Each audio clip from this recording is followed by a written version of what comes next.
La dolarización no va más. Investigación realizada por economista Roberto Gutiérrez. Asignatura Software Educativo. Vivimos en un autoritarismo con ribetes legales. El país está en una crisis muy profunda y el fracaso de esta revolución del siglo XXI. Si se hubieran manejado bien la economía en términos macroeconómicos, en términos globales, no tendríamos indicadores casi similares a los de la crisis del año 1999 o de los años previos en otros momentos críticos.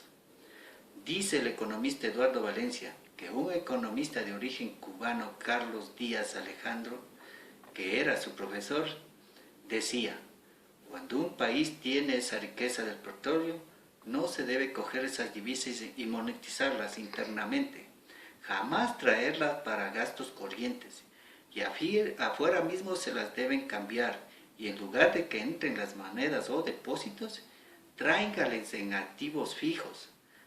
Cambien los barriles de petróleo por maquinaria, por bulldozer, por tractores, es decir, que ingresen a la economía bienes de capital. Continúa el economista Valencia: en el Ecuador se gastaron o se dieron subsidios a todo el mundo, alrededor de 35.000 millones de dólares, los cuales hicieron humo. El 87% se destinaron para las clases más acomodadas. Esto equivale a alrededor de 30.000 millones, y solamente el 13%, 4.000 millones de dólares, para la clase pobre, cuando se debió ahorrar para las futuras generaciones. Como ya se le acabó la plata, comienzan a endeudar al país. Hoy tenemos una deuda externa de 35.000 millones de dólares, que equivalen al volumen de subsidios que se han dado. En la actualidad, esa deuda que ya no tiene con qué ser cubierta, ya que el precio del petróleo cayó, produciendo que el país caiga 70 puestos en la escala del crecimiento en el mundo. Continúa el economista Valencia: ¿quién va a pagar en el futuro esa enorme deuda externa? Que seguirá creciendo porque los proyectos faraónicos continúan siendo puestos en el modelo que se llama cambio de la matriz productiva, que se les tomó de la nada, que cuestan 70.000 millones de dólares para el futuro y que se van a necesitar financiar los 70.000 millones más, cosa que le va a afectar al actual régimen, si se reeligiera o al que venga, habiendo tenido tanta riqueza. ¿Cómo así tanta deuda externa? ¿Cómo así tantos impuestos? Van a pagar el pueblo. Por eso mismo, el pueblo tiene que entender esto. Impuestos. Impuesto al IVA, a los consumos especiales, impuestos arancelarios, contribuciones a la seguridad social, y cada vez aumentando más y más impuestos. Ahora existe el impuesto a la salida de divisas.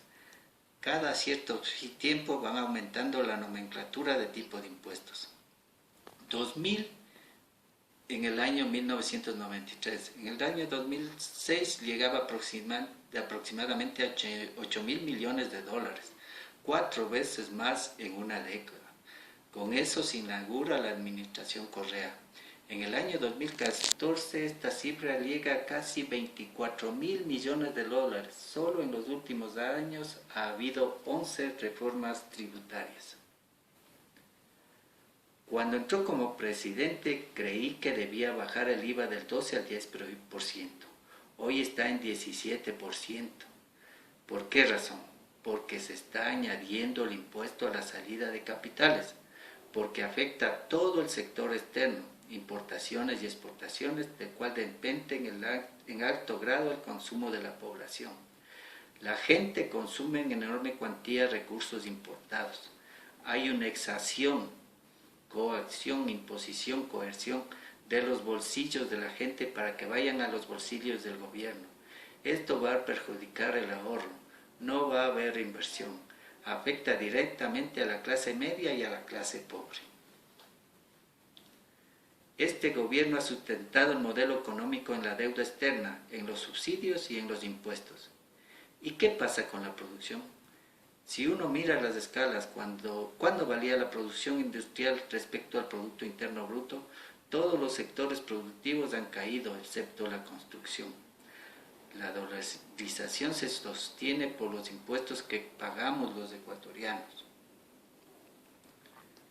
El mito de Correa y su prolija macroeconomía está a punto de terminar, así lo asegura el periodista Ezequiel Vázquez Ger, periodista del Centro de Investigaciones Periodísticas en las Américas, en un artículo que se publica en Diario El País de España. Cuando Ecuador dolarizó la economía a finales del año 1999, lo hizo utilizando un sistema contable transparente. Los depósitos de las entidades financieras en el Banco Central, los depósitos del sector público, las obligaciones del Banco Central, los demás pasivos y el patrimonio del banco se encontraban respaldados en su totalidad en las llamadas reservas internacionales de libre disponibilidad. Esta actividad es lo que prácticamente retomó la confianza en el sistema financiero, por imposibilidad del gobierno de emitir moneda sin respaldo. En el 2008 cambió la transparencia, porque el gobierno comenzó a bloquear el acceso a la información, quitándole transparencia al sistema. Al mismo tiempo, la aprobación de la Ley de Seguridad Financiera permitió al Banco Central comenzar a utilizar los REIT, con el propósito de realizar inversiones en el país a través de la adquisición de títulos del sector público. Es decir, el dinero que debía ser utilizado como respaldo de la dolarización se comenzó a utilizar para financiar el gasto público. En la práctica, la dolarización ya no se encontraba respaldado exclusivamente en el RILD, sino también en títulos del sector público, las cuales no son líquidos. El desproporcionado crecimiento del gasto fue generando desequilibrios macroeconómicos, los cuales hasta ahora habían sido financiados con deuda externa e interna. Conclusiones. Debido a la actual situación del país, es mi deber decirles la verdad. El proyecto de la Revolución Ciudadana finalmente no consolidó, a pesar de jugar a su favor los acuerdos institucionales, popularidad y enormes recursos de 250.000 a 280.000 millones de dólares. Con tantos recursos es fácil para cualquiera en ganar tantas veces las elecciones, pero cae el precio del petróleo y el país se desbarata. El gobierno, que tenía cierta imagen social, golpea a los más débiles, jubilados, obreros, pequeños comerciantes. El gobierno está desesperado por mantener la dolarización, puesto que si cae el gobierno se cae. Este gobierno de Correa nos deja una herencia que tendrá que pagar nuestros nietos, una deuda de 40.000 millones de dólares, y lo primero que tiene que hacer el gobierno es dictar las políticas de ajuste. El próximo gobierno esto va a caer mal a la población, con el costo político de estas necesarias medidas, entre estas la transición monetaria de la dolarización, porque esta no va a ser sostenible. Tenemos una economía de 100.000 millones de dólares. Para que esta economía funcione, necesitamos una masa monetaria de 30.000 millones de dólares, cosa que en la actualidad no va a existir.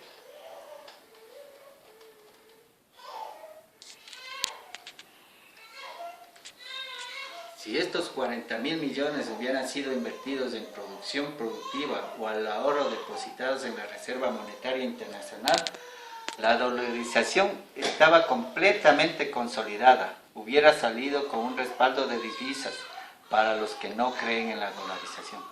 Otra decisión errónea hubiera sucedido con el dinero electrónico. El Banco Central podría guardarlos o bien invertirlos en títulos públicos, como en la práctica se lo ha venido haciendo. Si se da este segundo caso, se hubiera incrementado la cantidad de dinero en circulación con sus consecuentes efectos inflacionarios, dando como resultado que el dinero electrónico perdería paulatinamente su valor.